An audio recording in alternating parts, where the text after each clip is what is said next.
네, 불안한 대외 환경 속에서도 외국인들이 5거래일째 유입된 오늘입니다. 증시 상황부터 박혜린 기자와 진단하겠습니다.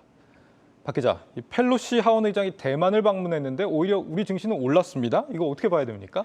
네, 미중 간 긴장이 고조되며 간밤 미국 증시는 일제히 하락한 바 있는데 우리 시장은 장 초반에는 조금 흔들리는 듯 하더니 치고 올라가는 모습 보였습니다.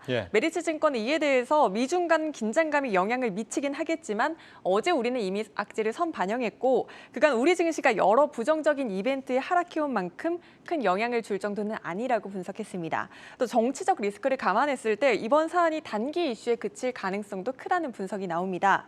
11월 중간 선거와 10월 하순 당대회라는 이 중요 이벤트를 앞둔 바이든 대통령과 시진핑 주석 입장에선 대만 이슈의 확산을 바라지는 않을 것이란 분석인 겁니다. 10원 넘게 오른 채로 출발했던 원달러 환율도 오늘 상승폭 5.6원까지 줄이며 1,310원에 마감했습니다. 그렇군요. 미중 갈등은 이제 시작이라는 얘기도 있거든요. 이 얘기는 잠시 후에 취재 기자와 자세히 알아보겠습니다. 그런데 오늘 국내 증시에서 과자주가 미중 갈등의 수혜를 봤다면서요? 이거 무슨 얘기입니까? 중국이 대만의 과자나 빵 등 식품 수입을 금지하는 등 사실상 경제 보복에 나서자 국내 제과주가 반사수의 기대를 받은 겁니다. 오늘 주요 제과주들 주가 보시면 이렇게 주가 상승하는 경향 보였죠? 그러네요. 중국이 대만의 경제 보복을 한 게 수혜가 됐다. 어떤 보복이 있었던 건데요? 중국 세관 총국에 등록된 대만의 식품 제조업체가 총 107개인데 이 중 32%인 35개가 수입이 금지됐습니다. 감귤류의 과일이나 냉장 갈치 등을 수입하는 것 또한 오늘부터 중단이 됐고요. 대만의 천연 모래를 수출하는 것 또한 잠정 중단됐습니다. 앞서 중국 당국은 대만 관계가 악화될 때마다 대만산 농수산물의 수입을 중단하는 사례가 사실 여러 차례 있어 왔습니다. 따라서 대만 언론 측에선 사실상 보복 조치라고 나를 세우고 있는 상황입니다. 물론 중국 측은 유해 물질이나 코로나 바이러스가 검출됐다, 등록이 안 돼 있었다라는 등의 명분을 대기는 했습니다만 시장에선 보복성 조치로 인지하고 있습니다. 앞서 그래프를 보니까 크라운 혜태 쪽이 주가가 좀 많이 올랐던 것 같은데 뭐 특별한 이유가 있을까요? 사실 이 크라운 혜태 계열사들이 다른 과자주들에 비해서 주가가 과열 양상을 보여왔습니다. 그동안에도. 윤석열 테마주로 급등한 적도 있었고 올 초에는 크라운 혜태 홀딩스가 보유한 군사 보호시설의 규제가 해제될 것이란 기대감에 상한가를 기록했다가 다시금 제자리로 돌아온 바 있습니다. 그렇군요. 크라운 젤과 크라운 혜택 홀딩스 둘 다 주가가 크게 올랐네요. 네. 미중 갈등과 함께 오늘 또 주목해야 하는 이슈가 바로 인플레 부분입니다. 어제 연준 관계자가 금리 인상 더 가야 된다 이렇게 말하기도 했는데 이 인플레 문제의 핵심이라고 할 수 있는 게 사실 유가거든요. 사실 최근에 조금 내리지 않았나요? 맞습니다. 간밤에는 다소 소폭 상승하긴 했지만 최근 흐름을 보면 이렇게 우하향 그래프를 그려오고 있습니다. 상반기 고공행진하며 물가 끌어올렸던 국제 유가가 경기 침체 우려에 약세를 거듭하고 있는 건데요.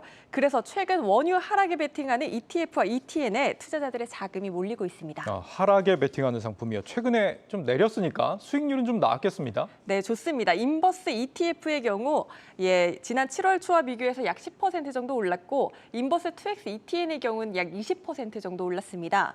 이렇게 원유 인버스 상품 수익률이 잘 나오자 투자자들의 관심이 쏠리고 있는데 앞으로의 방향성에 대해선 투심이 조금 엇갈리기 때문에 유의하셔야 합니다.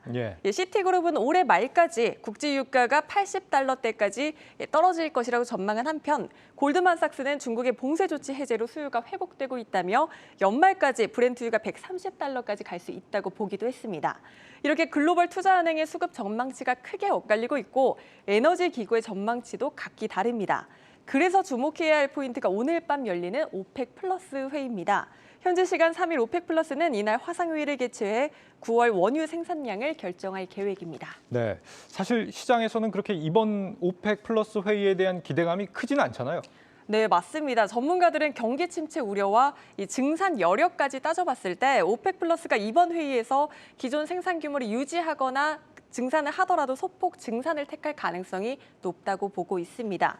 따라서 회의 결과가 전해진 이후 단기적으로는 유가 상승을 자극할 요인이 될 수 있다는 분석까지 나오고 있습니다. 지금 뭐 기름 수요가 떨어진 게 경기 침체 때문인지 계절적인 요인인지 이런 것도 좀 생각해 볼 필요가 있을 것 같거든요. 기름을 많이 쓰는 건 아무래도 좀 겨울이다 보니까 10월 이후에 또 유가 흐름이 어떻게 될지 좀 주목을 해서 봐야 될 것 같습니다. 박 기자, 사실 이 유가는 아무래도 좀 러시아 전쟁이 최대 변수다 보니까 사실 이 유가의 향방은 푸틴이 카드를 쥐고 있다 이렇게도 생각해 볼 수 있을 것 같거든요. 이런 상황에서 지금 곧버스, 레버리지 투자 이런 거 괜찮을까요? 어떻게 봐야 됩니까? 네, 사실 전문가들은 파생형 ETF나 ETN의 상품은 장기 투자에는 적합하지 않다고 보고 있습니다. 레버리지나 곧버스는 특성상 기초지수가 오래 횡보하거나 변동성이 심할수록 원금 회복이 어려워질 정도로 손실이 크기 때문인데요.